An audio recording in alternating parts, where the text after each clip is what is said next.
నమస్సర్వేభ్య.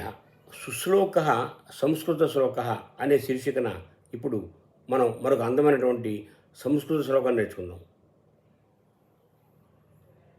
గాలికి 3 లక్షణాలు ఉంటాయి. ఒకటి చల్లదనం, 2 మెల్లగా వీచడం, 3 సౌరభం. గాలే కదా అని వేసంకాలంలో ఉండేటువంటి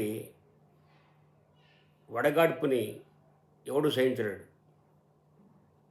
గాలి చల్లగా ఉండాలి. గాలే కదా అని తుఫాన్లో ఉండేటువంటి గాలిని ఎవడు మెచ్చుకోలేడు. ఎందుకంటే గాలి మెల్లగా వీచాలి. అలాగే గాలే కదా అని పెంట కుప్పల మీద వచ్చేటువంటి గాలిని ఎవడు ఆస్వాదించలేడు. గాలికి సౌరభం కూడా ఉండాలి. ఆ పెంట కుప్పల మీద వచ్చే వాసనని మనం భరించలేం. కాబట్టి చల్లగా ఉండడం, మెల్లగా వీచడం, సౌరభంతో కూడి ఉండడం గాలి యొక్క లక్షణాలుగా మన పెద్దలు చెప్తారు. గాలికి ఈ 3 లక్షణాలు ఒక ఆయన చాలా అందంగా చమత్కారంగా వర్ణిస్తూ ఒక శ్లోకం చెప్పాడు. ముందుగా శ్లోకం చూద్దాం. లతాం పుష్పవతీం స్పృష్ట్వా స్నాతో విమలవారిణ పునఃస్పర్శన శంకేవ మందం చలతి మారుతః. మారుతః అంటే వాయువు. లతాం పుష్పవతీం స్పృష్ట్వా, పుష్పవతి అనేటువంటి అంటే పుష్పాలతో కూడుకున్నటువంటి లతను స్పృష్ట్వ తాకిందిట.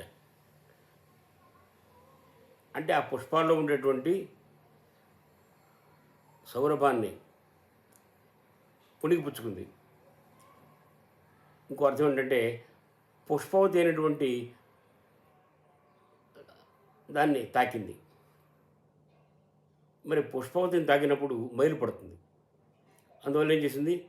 స్నాతో విమలవారిన, చల్లని నీటిలో స్నానం చేసింది. అందువల్ల దానికి చల్లదనం, పవిత్రత రెండో అబ్బాయి. పునఃస్పర్శన శంకేవ, మళ్ళీ తాకుతానేమో అనేటువంటి భయంతో మందం చలతి మారుత, చాలా మెల్లగా వీస్తుందిట. అంటే వాయువు ఒక పుష్పాలతో కూడినటువంటి లతని తాకడం చేత అందులో ఉండేటువంటి సౌరభాన్ని, ఆ తర్వాత చల్లని